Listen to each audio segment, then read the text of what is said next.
Bugun men pensionerlar uchun juda muhim va og'riqli mavzuni tushuntiraman. Nega ayrim insonlarning pensiya tushadigan hisob varaqlardan pul birdaniga yo'q bo'lib qolayotgandek ko'rinyapti? Nega karta balansi nol bo'lib qolishi mumkin? Va bunday vaziyatda nima qilish kerak? Bu ma'lumot faqat pensionerlarga emas, ularning farzandlari, nevaralari, yaqinlariga ham tegishli. Chunki ko'p hollarda muammo pensionerning o'zi bilmagan holda sodir bo'ladi. SMS keladi.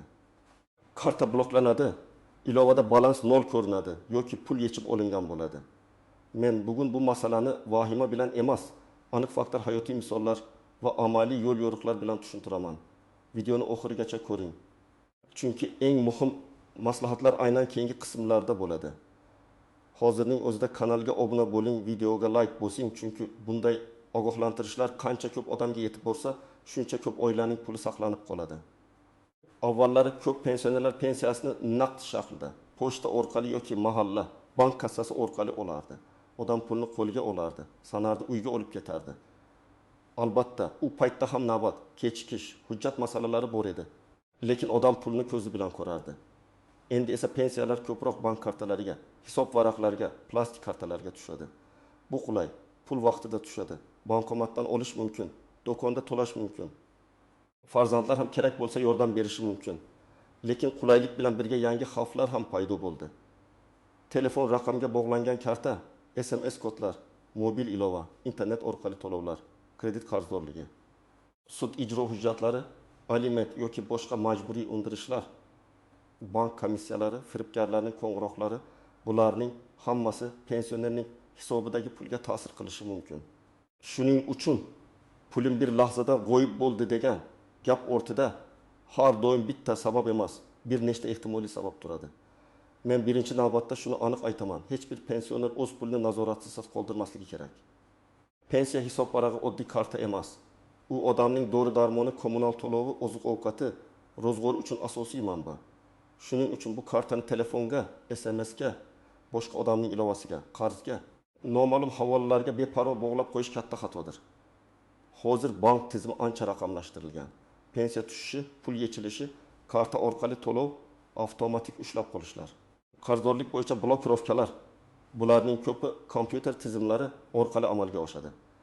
Ba'zan pensioner bankka bormagan bo'lsa ham, uning hisobida harakat sodir bo'lishi mumkin. Masalan, oldindan ulangan avtomatik to'lov, telefon raqamiga bog'langan onlayn, hamyon, kredit bo'yicha qarz, sud ijrochisi qarzdor yoki firibgar tomonidan kiritilgan kod sabab pul yechib olinishi mumkin. Oldin odam, men bankka bormadim, demak pulimga hech kim tegmaydi, deb o'ylardi.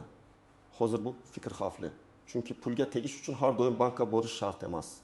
Telefon orqali kelgan SMS kodini aytib yuborish, kartaning o'nlaki xonali raqamini, amal qilish muddatini, CVV kodini begona odamga berish, shubhali linkka kirib karta ma'lumotini kiritish, shularning o'zi yetarli bo'lishi mumkin. Yana bir o'zgarish, ayrim pensionerlar o'z kartasini farzandiga yoki tanishiga berib qo'yadi. Bolam yechib keladi. Qo'shnim yordam beradi. Telefonimni nevaram sozlab beradi deydi. Albatta, yaqinlarga ishonch bor. Lekin karta va SMS kod masalasi ishonchdan ham yuqori turadi. Chunki ba'zan farzandning o'zi ham bilmasdan ilovaga virus tushiradi. Shubhali dastur o'rnatadi yoki telefon yo'qoladi. Natijada pensionerning kartasi xavf ostida qoladi. Birinchi katta sabab firibgarlik. Firibgarlar aynan pensionerlarni ko'p nishonga oladi. Chunki ular bank ilovalari, kodlar, linklar va kartalar bilan ishlashda ko'pincha tajribasiz bo'ladi. Masalan, kimdir qo'ng'iroq qilib, men bank xodimiman, kartangiz bloklanmasligi uchun SMS kodini ayting deydi. Pensioner qo'rqib ketadi va kodni aytadi. Shu zahoti karta boshqa qurilmaga ulanadi yoki pul boshqa hisobga o'tkaziladi. Ikkinchi sabab qarzdorlik bo'yicha ushlab qolish. Agar insonda kredit qarzi, sud qarori bilan undiriladigan qarz, jarima, soliq qarzi yoki boshqa majburiy to'lov bo'lsa, ayrim hollarda hisob varaqdan pul ushlab qolinishi mumkin. Bu har doim ham bankning o'z xohishi bilan bo'lmaydi. Bankka tegishli organlardan hujjat keladi va bank uni bajaradi. Pensioner esa ertalab qarasa, balans kamaygan yoki nol bo'lgan. Bu yerda eng muhim savol, pul kim tomonidan, qaysi asos bilan, qaysi hujjatga ko'ra ushlangan? Uchinchi sabab avtomatik to'lovlar va ulangan xizmatlar. Ba'zi kartalarga kredit to'lovi, kommunal xizmat, telefon, internet, obuna, sug'urta yoki boshqa xizmatlar avtomatik ulangan bo'ladi. Pensioner buni unutgan bo'lishi mumkin. Masalan, oy boshida pensiya tushadi. Tizim esa darhol qarzdorlik yoki avtomatik to'lovni yechib oladi. Pensioner pul yo'qoldi deb o'ylaydi. Aslida u oldindan ulangan to'lovga ketgan bo'ladi. 4-sabab karta ma'lumotlari begona odam qo'liga tushishi. Karta raqamini hammaga ko'rsatish hamma vaqt xavfli emas, lekin karta muddati, CVV kodi, SMS kod va pasport ma'lumotlari birga ketib qolsa, bu juda xavfli. Ayniqsa, Telegramdagi yordam puli beriladi. Pensionerlarga kompensatsiya. Bankdan bonus, davlatdan bir martalik to'lov degan yolg'on havolalar ko'paygan. Odam linkka kiradi, karta ma'lumotini yozadi, keyin pul yechib olinadi. 5-sabab karta yoki telefon yo'qolishi. Ko'p pensionerlar telefoniga parol qo'ymaydi. Mobil bank ilovasi ochiq turadi, SMSlar ko'rinib turadi. Telefon yo'qolsa yoki begona odam qo'liga tushsa, karta xavfga tushadi. Ayrim hollarda karta ham telefon g'ilofida yuradi. Bu juda yomon odat. Chunki karta va telefon bir joyda yo'qolsa, pulni himoya qilish qiyinlashadi.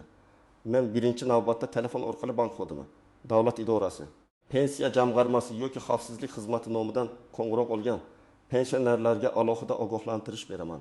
Agar sizdan SMS kod so'rashgan bo'lsa, karta raqami, karta muddati, CVV kod, pasport seriyasi. Ilovaga kirish paroli so'ralgan bo'lsa, bu juda jiddiy xavf. Haqiqiy bank xodimi SMS kodni so'ramaydi. Haqiqiy tashkilot sizga qo'ng'iroq qilib, hozir aytmasangiz pulingiz yo'qoladi deb bosim qilmaydi. Ikkinchi xavf guruhi kartasini boshqa odamga berib qo'ygan pensionerlar. Bu farzand, kelin, kuyov, qo'shni, tanish yoki ijtimoiy yordamchi bo'lishi mumkin. Men hammani yomon demoqchi emasman, lekin moliyaviy xavfsizlikda qoida bitta. Karta egasi karta harakatini o'zi nazorat qilishi kerak. Agar boshqa odam yordam bersa ham, chekni olib kelishi, qancha yetganini aytishi, ilovada harakatlar ko'rsatilishi kerak. 3-xavf guruhi kredit olgan yoki kafil bo'lgan pensionerlar. Ba'zan odam o'zi kredit olmagan bo'ladi, lekin farzandi uchun kafil bo'lgan bo'ladi. Kredit to'lanmasa, kafilga ham talab qo'yilishi mumkin. Natijada pensioner kartasiga pul tushganda qarzdorlik bo'yicha ushlab qolish bo'lishi ehtimoli bor. Shu sababli men kredit olmaganman deyish yetarli emas. Men kafil bo'lganmanmi? Nomimda qanday majburiyat bor? Degan savolni ham tekshirish kerak. 4-xavf guruhi Telegram, internet reklama orqali pensionerlarga qo'shimcha pul, subsidiyaga ariza, kompensatsiya olish kabi havolarga kirganlar. Davlat xizmatlari bo'lsa, rasmiy sayt, rasmiy ilova yoki davlat xizmatlari markazi orqali bo'ladi. Noma'lum botlar, shaxsiy karta so'raydigan kanallar, hoziroq ro'yxatdan o'ting degan xabarlar katta xavf tug'diradi. Agar kartangizda pul ko'rinmayotgan bo'lsa, darhol hammasi o'g'irlandi degan xulosaga kelmang. Ba'zan bank ilovasida texnik nosozlik bo'ladi. Balans vaqtincha ko'rinmasligi mumkin. Ba'zan pul tushgan, lekin tizimda aks etish kechikadi. Ba'zan karta bloklangan bo'ladi, lekin hisob varaqdagi pul joyida turadi. Karta bloklanishi pul yo'qoldi degani emas. Masalan, pensioner bankomatdan pul olmoqchi bo'ladi. Bankomat operatsiya bajarilmadi deydi. Lekin SMSda pul yechilgandek ko'rinadi. Bunday holatda pul ba'zan avtomatik qaytadi, lekin vaqt kerak bo'ladi. Shoshilmasdan bankka murojaat qilish, bankomat joyi, vaqt, summa va chek bo'lsa, chekni saqlash kerak. Agar chek chiqmagan bo'lsa ham operatsiya vaqti eslab qolinadi. Yana bir holat, pensionerning kartasi muddati tugagan bo'lishi mumkin. Karta ishlamaydi, lekin hisob varaq yopilgan bo'lmaydi. Yangi karta chiqarilsa, pul qayta foydalanish mumkin bo'ladi. Shuning uchun balans 0 ko'rinsa ham bankdan hisob varaq bo'yicha ko'chirma olish eng to'g'ri yo'l. Birinchi misol.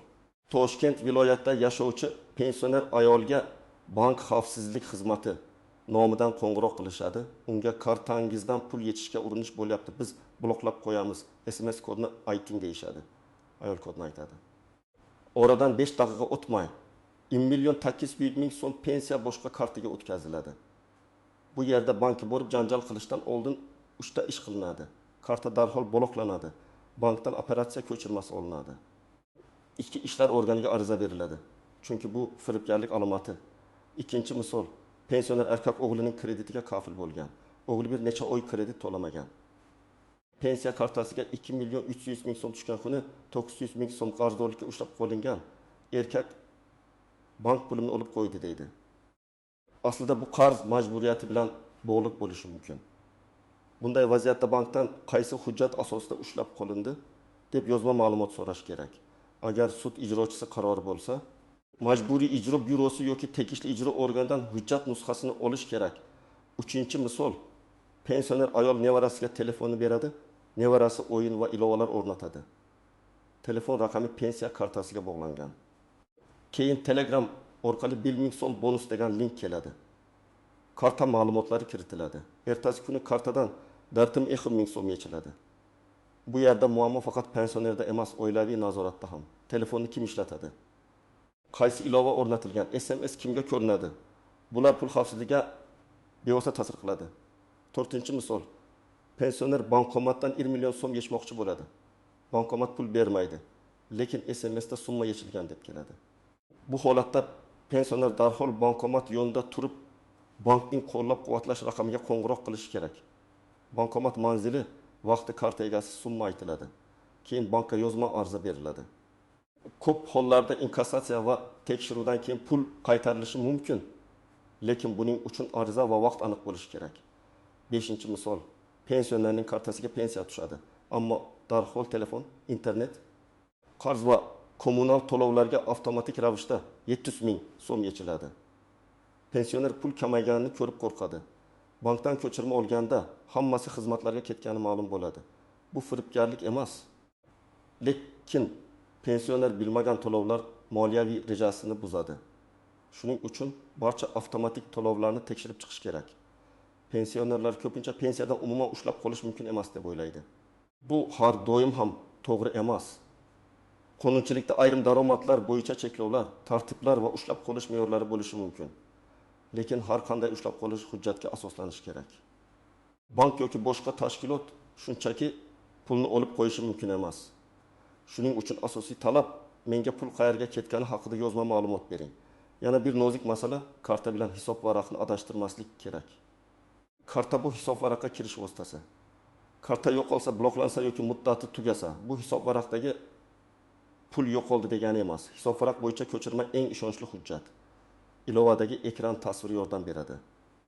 Lekin bankning rasmiy ko'chirmasi kuchliroq dalil. 3-nozik masala, ayrim firibgarlar pulni qaytarib beramiz deb ikkinchi marta aldashadi. Masalan, pensionerning puli o'g'irlangan bo'ladi. Keyin boshqa bir odam qo'ng'iroq qilib, biz pulingizni topdik. Qaytarish uchun karta ma'lumotini yuboring, SMS kodini ayting deydi. Bu ikkinchi firibgarlik bo'lishi mumkin. Pulni qaytarish uchun hech qachon SMS kod aytilmaydi. Bank ham, ichki ishlar ham, sud ham SMS kod so'ramaydi. 4-nozik masala, yaqin qarindoshlar bilan kelishmovchilik. Ba'zan karta oilada kimdadir turadi. Pensioner pulni o'zi ishlata olmaydi. Qancha tushgani va qayerga ketganini bilmaydi.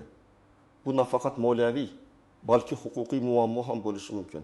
Agar pensioner o'z pensiyasini erkin tasarruf qila olmasa, ijtimoiy himoya organlari, mahalla, huquqni muhofaza qiluvchi organlar yoki advokat bilan maslahatlashish kerak. 5-nozik masala, bankdagi telefon raqami eski bo'lishi. Pensioner raqamini almashtirgan, lekin bankda eski raqam qolgan bo'lishi mumkin. Eski raqam boshqa odamga o'tib ketgan bo'lsa, SMSlar o'sha odamga borishi ehtimoli paydo bo'ladi. Bu juda xavfli. Shuning uchun bank ro'yxatdan o'tgan telefon raqami albatta tekshirilishi kerak. Agar pulingiz yo'qolgandek ko'rinsa, men birinchi qadam sifatida kartani darhol bloklashni tavsiya qilaman. Buni bankning rasmiy kol markazi orqali, mobil ilova orqali yoki bank filialiga borib qilish mumkin. Rasmiy raqamni faqat karta orqasidan, bankning rasmiy saytidan yoki bank binosidagi ma'lumotlardan oling. Telegramdagi noma'lum operatorlarga yozmang. Ikkinchi qadam, bankdan hisob varaq ko'chirmasini oling. Ko'chirmada sana, vaqt, summa, operatsiya turi, pul qayerga ketgani ko'rinadi. Og'zaki javob bilan cheklanib qolmang. Menga pensiya hisob varag'im bo'yicha oxirgi 1 oy yoki 3 oy uchun rasmiy ko'chirma bering deb so'rang.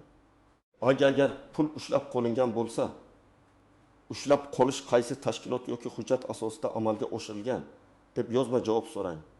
3-qadam, agar firibgarlik gumoni bo'lsa, ichki ishlar organlariga ariza bering. Arizada voqea sanasi, qo'ng'iroq qilgan raqam, kelgan SMSlar, yechilgan summa, karta banki, operatsiya vaqti, pul ketgan hisob yoki karta ko'rsatiladi. Telefoningizdagi SMSlarni o'chirmang. Qo'ng'iroq tarixini saqlang. Telegram yoki boshqa messenjer yozishmalarini skrinshot qiling.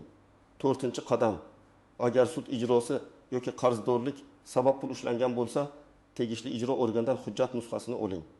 Qaysi ish bo'yicha, qaysi qaror bilan, qancha summa, qanday tartibda ushlab qolinmoqda deb so'rang. Agar summa noto'g'ri bo'lsa yoki siz bu qarzdan bexabar bo'lsangiz, yozma e'tiroz, shikoyat yoki advokat orqali murojaat qilish mumkin. 5-qadam. Avtomatik to'lovlarni tekshiring. Bank ilovasida yoki filialda kartaga ulangan barcha xizmatlarni ko'rib chiqing. Telefon, internet, kredit, kommunal, obuna, onlayn xizmatlar, hamyonlar hammasini tekshiring.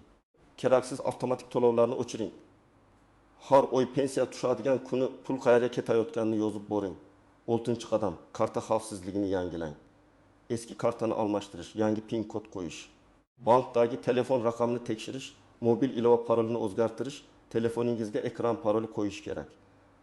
PIN kodni qog'ozga yozib kartaning yonida saqlamang. CVV kodni hech kimga aytmang.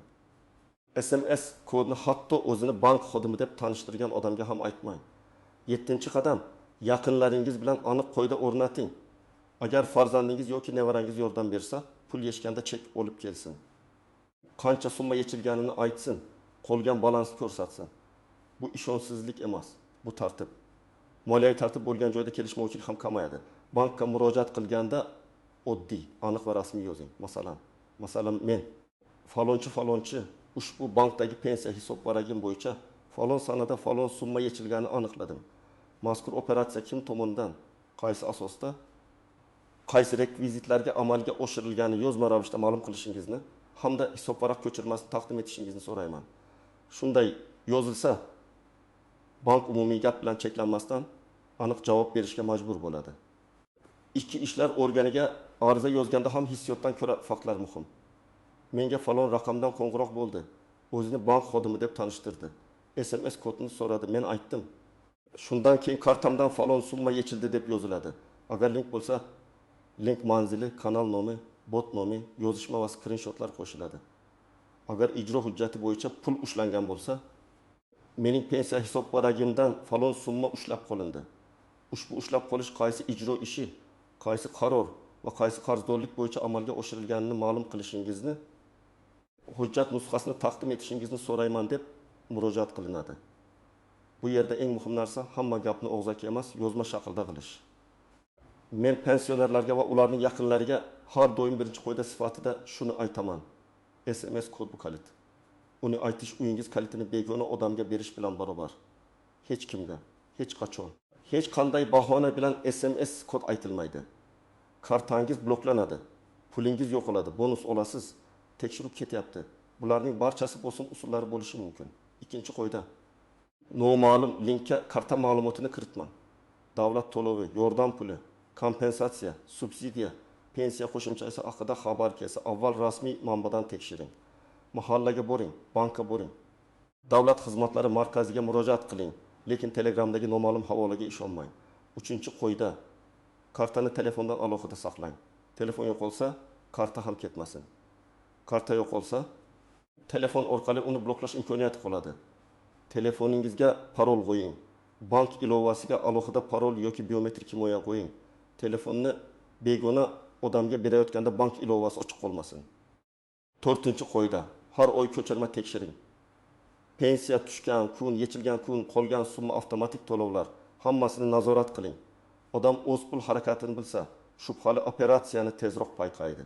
Tez payqasa, karta tezroq bloklanadi, ariza tezroq beriladi, pulni izlash imkoniyati oshadi. 5-qo'yda yaqinlaringizni ham ogohlantiring.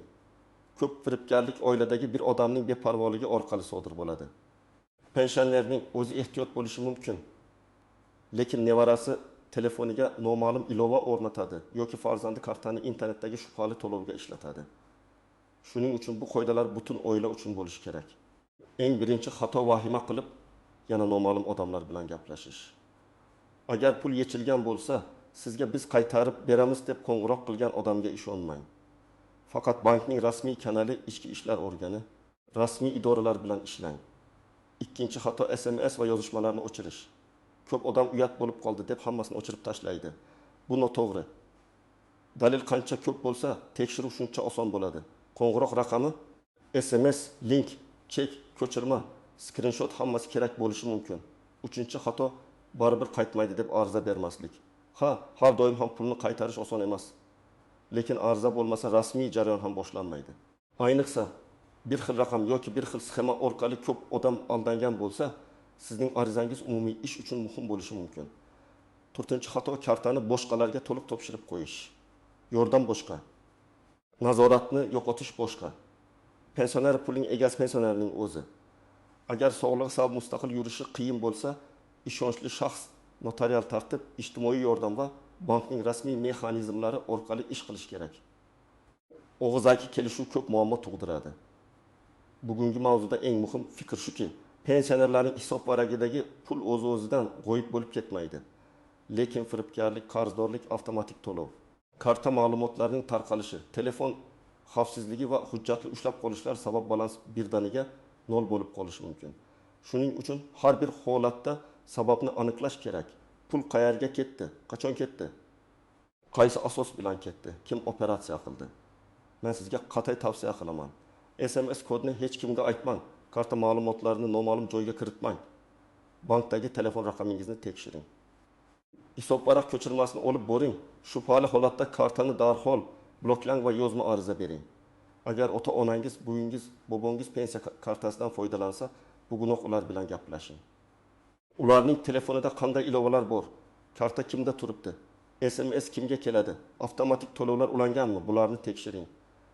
Agar sizda shunga o'xshash holat bo'lgan bo'lsa, kommentariyada yozing. Pul qanday yo'qolgan? Bank nima dedi? Muammo qanday hal bo'ldi? Sizning tajribangiz boshqa odamni ogohlantirishi mumkin. Videoga like bosing, kanalga obuna bo'ling va bu videoni pensioner qarindoshlaringizga yuboring. Bitta ogohlantirish ba'zan bir oilaning bir oylik pensiyasini saqlab qoladi.